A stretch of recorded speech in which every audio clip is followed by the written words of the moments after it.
Video शुरू करने के पहले एक क्विक रिमाइंडर, ये वीडियोस प्योरली एजुकेशनल पर्पसेस के लिए हैं। ये हमारे तरफ से किसी भी तरीके की रिकमेंडेशंस नहीं है, इसलिए हमेशा खुद की रिसर्च करें और वो चॉइस लें जो आपके लिए बेस्ट हो। हाय एवरीवन, आज हम एक वैल्यू फंड का रिव्यू करने वाले हैं जो कि JM financial mutual fund house के द्वारा ऑफर्ड है। इस फंड का नाम है जेएम वैल्यू फंड और ये लॉन्च हुआ था 2 जून 1997 को। इसका डायरेक्ट प्लान लॉन्च हुआ था 1 जनवरी 2013 को। मिस्टर सतीश रामनाथन, मिस्टर आसित भंडारकर और मिस्टर गुरविंदर सिंह वसान इस फंड को जॉइंटली मैनेज करते हैं।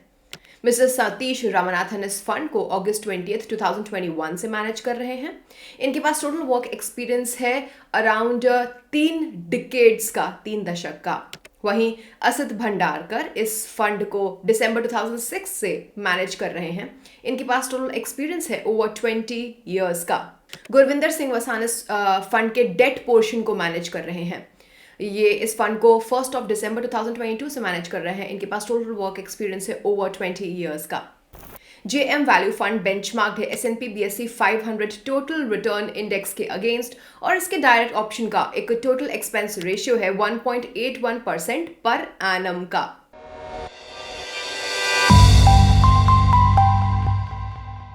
चलिए अब हम इसके इन्वेस्टमेंट ऑब्जेक्टिव की चर्चा कर लेते हैं। देखिए, ये फंड ना एम करता है लॉन्ग टर्म कैपिटल ग्रोथ देने का और ये ऐसा करता है प्राइमरली अंडर वैल्यूड सिक्योरिटीज के एक वेल डाइवर्सिफाइड पोर्टफोलियो में इन्वेस्ट करके। हालांकि आपको नोट करना चाहिए कि कोई गारंटी नहीं है कि इस स्कीम का इन्वेस्टमेंट ऑब्जेक्टिव रियलाइज हो ही जाए। इस फंड का इन्वेस्टमेंट अप्रोच अब मैं आपको बताने वाली हूँ। सबसे पहले ये फंड एक टॉप डाउन मार्केट पर्सपेक्टिव को अपनाता है सेक्टर सिलेक्शन के लिए और उस चूज हुए सेक्टर के अंदर फिर वो अंडर वैल्यूड स्टॉक्स को ढूंढता है bottom up stock selection method का इस्तेमाल करके। ये फंड एक कॉन्ट्रेरियन इन्वेस्टिंग अप्रोच को यूज करता है। ये ऐसे स्टॉक्स पे कॉन्सेंट्रेट करता है जिनमें लॉन्ग टर्म ग्रोथ पोटेंशियल हो, लेकिन करेंटली अभी कुछ टेम्पररी सेटबैक्स की वजह से जो अंडर वैल्यूड मिल रहे हों। इस स्कीम का गोल है अपने इन्वेस्टमेंट्स पर ज्यादा रिटर्न्स हासिल करने का। तो जैसे जैसे बिजनेस और प्राइस नॉर्मलाइज हो जाए वैसे इसका फोकस है सुपीरियर रिटर्न्स भी जनरेट करने का पोटेंशियल री रेटिंग और अर्निंग ग्रोथ की मदद से। इसका वैल्यू अप्रोच एक हाई सेफ्टी मार्जिन देता है क्योंकि स्टॉक्स को अक्सर कम वैल्यूएशंस पे खरीदा जा रहा होता है। यहां पे नोट करना बेहद इंपॉर्टेंट है कि वैल्यू स्टॉक्स को लंबा टाइम लग सकता है रिकवर करने के लिए, तो इसमें एक आइडियल इन्वेस्टमेंट होराइजन 3 से 5 सालों का रिकमेंडेड होता है। अब हम बात करने वाले हैं वैल्यू फंड के कैटेगरी मिक्स की। दोस्तों आपको बता दें कि सेबी के रेगुलेशंस के अकॉर्डिंग ना वैल्यू फंड्स को अपने टोटल असेट्स का एटलीस्ट 65% इक्विटी और इक्विटी रिलेटेड इंस्ट्रूमेंट्स में इन्वेस्ट करना ही होता है। As of 30 November 2023 scheme 95.09% invest करती है इक्विटीज में। अब इसमें से 35.13% लार्ज कैप में, 19.54% मिड कैप और 40.42% स्मॉल कैप स्टॉक्स में है और बचा हुआ 4.91% कैश एंड कैश इक्विवेलेंट्स के फॉर्म में। ये स्कीम एक अच्छा खासा अमाउंट ऑफ इन्वेस्टमेंट इक्विटीज में मेंटेन करके चलती है, लेकिन हालांकि जो कैश होल्डिंग्स हैं वो over a period of time change हुई हैं। तो आइए अब देखते हैं कि फंड की कैश होल्डिंग्स ओवर टाइम कैसे चेंज हुई हैं। यहाँ हमारे पास जेएम वैल्यू फंड की कैश होल्डिंग 12 महीने के पीरियड में आप देख सकते हैं, नवंबर 2022 से नवंबर 2023 तक। तो ये ग्राफ दिखाता है कि कैसे month two month cash holdings fluctuate हुई हैं और ये डिपेंड करता है फंड की इन्वेस्टमेंट स्ट्रेटजी और स्टॉक मार्केट कंडीशंस पर। तो जुलाई 2023 में हाईएस्ट कैश होल्डिंग्स थी 6.14% की और लोएस्ट थी सितंबर 2023 में 1.14% की। Latest cash holdings 4.91% as of November 2023। तो देखा जाए तो इक्विटी होल्डिंग्स हमेशा 95% से ऊपर ही रही हैं। अब बात करते हैं फंड स्नैपशॉट की। तो जैसे ही आप स्क्रीन पे देख सकते हैं, इस फंड का एसेट अंडर मैनेजमेंट है ₹339.52 करोड़ का। एग्जिट लोड की बात करें तो ये है 1% अगर यूनिट्स को रिडीम किया जाता है या फिर स्विच किया जाता है ऑन और बिफोर डेट ऑफ अलॉटमेंट से 30 डेज। बेंचमार्क की हम बात कर चुके हैं, है S&P BSE 500 TRI और पोर्टफोलियो टर्नओवर रेशियो है 0.7801 का। तो यहाँ पोर्टफोलियो टर्नओवर रेशियो मेजर करता है कि पोर्टफोलियो में म्यूचुअल फंड की होल्डिंग्स फंड मैनेजर्स के द्वारा कितनी ऑफन बाय और सेल की जा रही हैं। तो इस फंड का PTR है 78.01% का, जिसका मतलब है कि हो सकता है फंड मैनेजर होल्डिंग को क्वाइट ऑफन चेंज कर रहे हों। इसके अलावा इसका जो कैटेगरी एवरेज टर्नओवर रेशियो है 95.12% का। इसका मतलब है कि फंड मैनेजर ने पोर्टफोलियो को अपने पीयर्स के कंपैरिजन में पिछले एक साल में कम लेस फ्रीक्वेंटली अपडेट किया है। यानी कि in other words fund managers ने पीयर्स के कंपैरिजन में पोर्टफोलियो के जो स्टॉक्स हैं उनको लंबे वक्त के लिए होल्ड किया है। तो अब हम वैल्यू फंड के कैटेगरी की बात करने वाले हैं। देखिए, value fund open ended equity mutual fund schemes होते हैं जो कि एक वैल्यू इन्वेस्टमेंट स्ट्रेटजी को फॉलो करते हैं। इसका मतलब है कि ऐसे स्टॉक्स में इन्वेस्ट करना जो कि अभी अंडर वैल्यूड हो या फिर अपनी एक्चुअल या true worth that is intrinsic worth से कम पे ट्रेड कर रहे हों।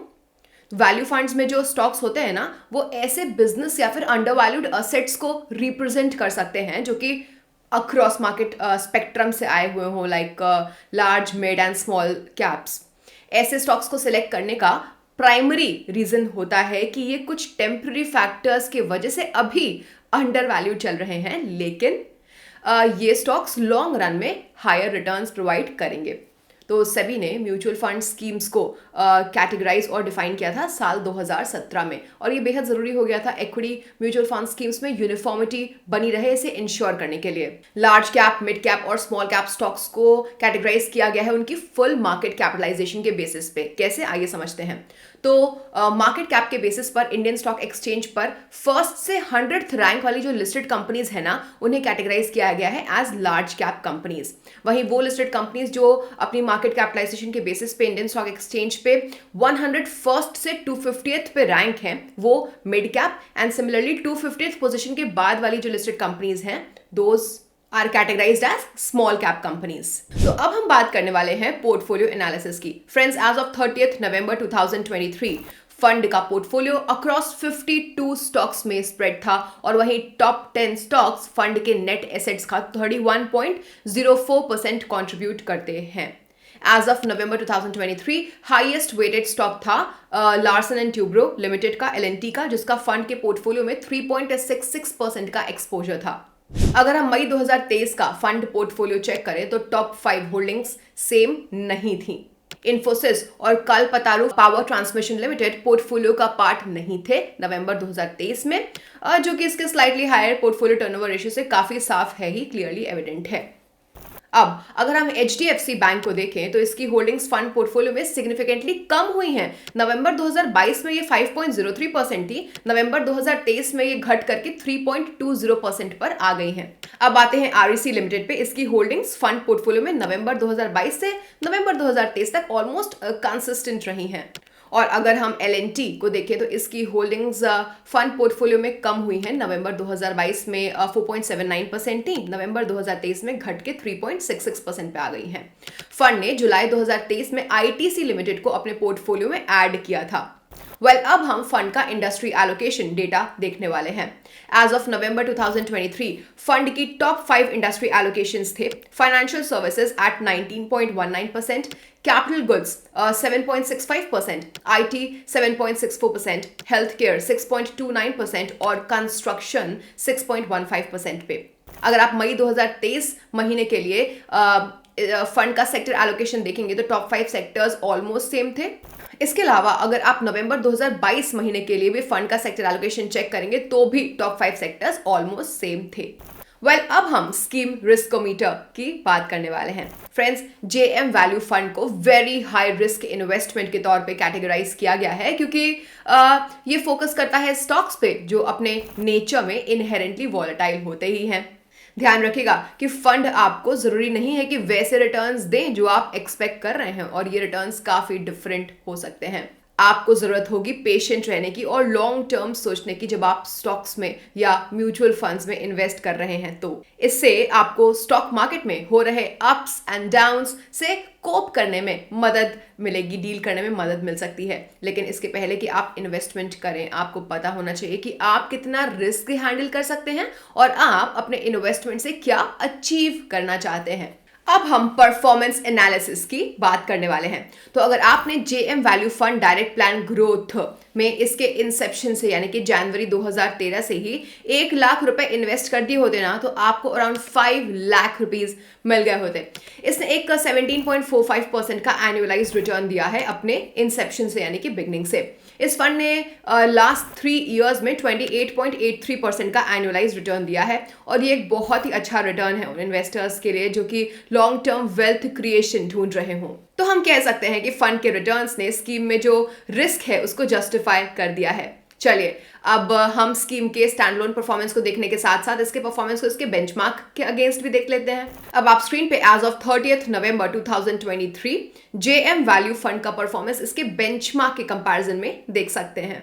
या हम देख सकते हैं कि जेएम वैल्यू फंड ने अपने बेंचमार्क को both long and short term में आउट परफॉर्म कर दिया है।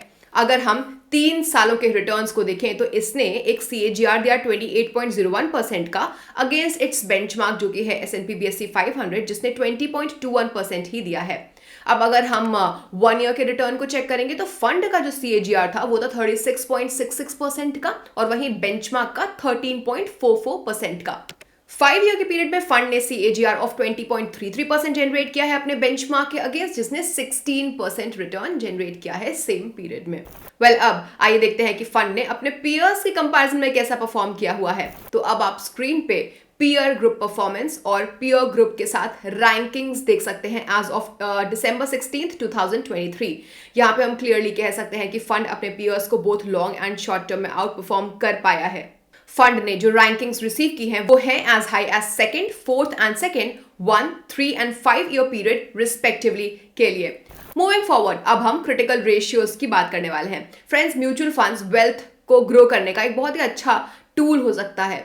हालांकि ये समझना बेहद जरूरी है कि ये कुछ रिस्क के साथ भी आता है। इस वजह से म्यूचुअल फंड्स में क्या रिस्क एसोसिएटेड है ये पता करना एक जरूरी स्टेप है इन्वेस्टमेंट की वर्दीनेस को जानने के लिए। यहाँ पे रिस्क एडजस्टेड रिटर्न्स का कंसेप्ट काफी रेलेवेंट हो जाता है।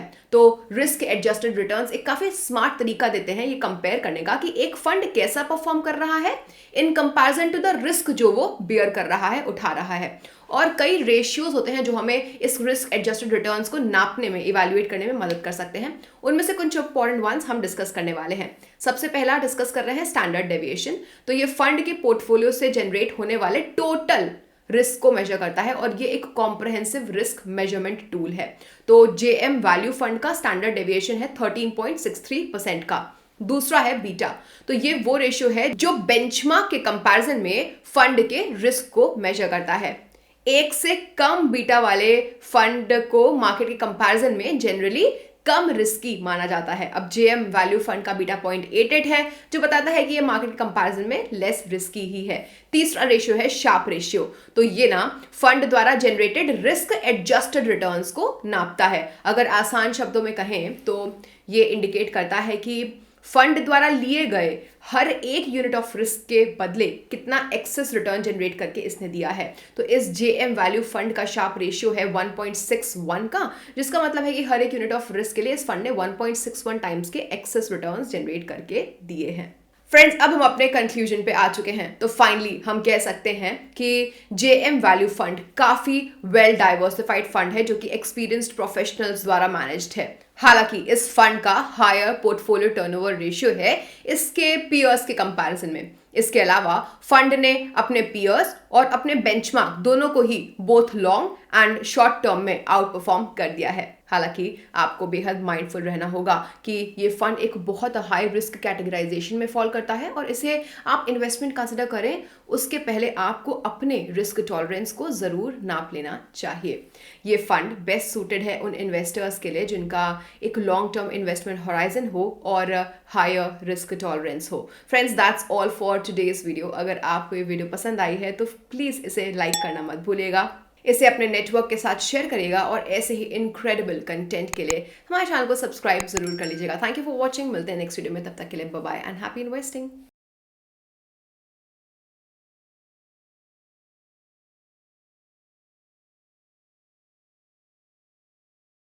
Mutual fund investment are subject to market risks.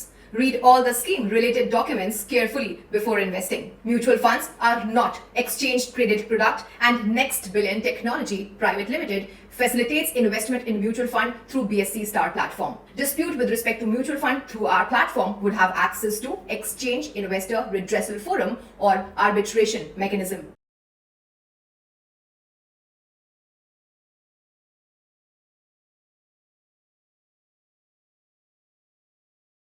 Mutual fund निवेश बाजार जोखिम के अधीन है। योजना संबंधी सभी दस्तावेजों को ध्यान से पढ़ें।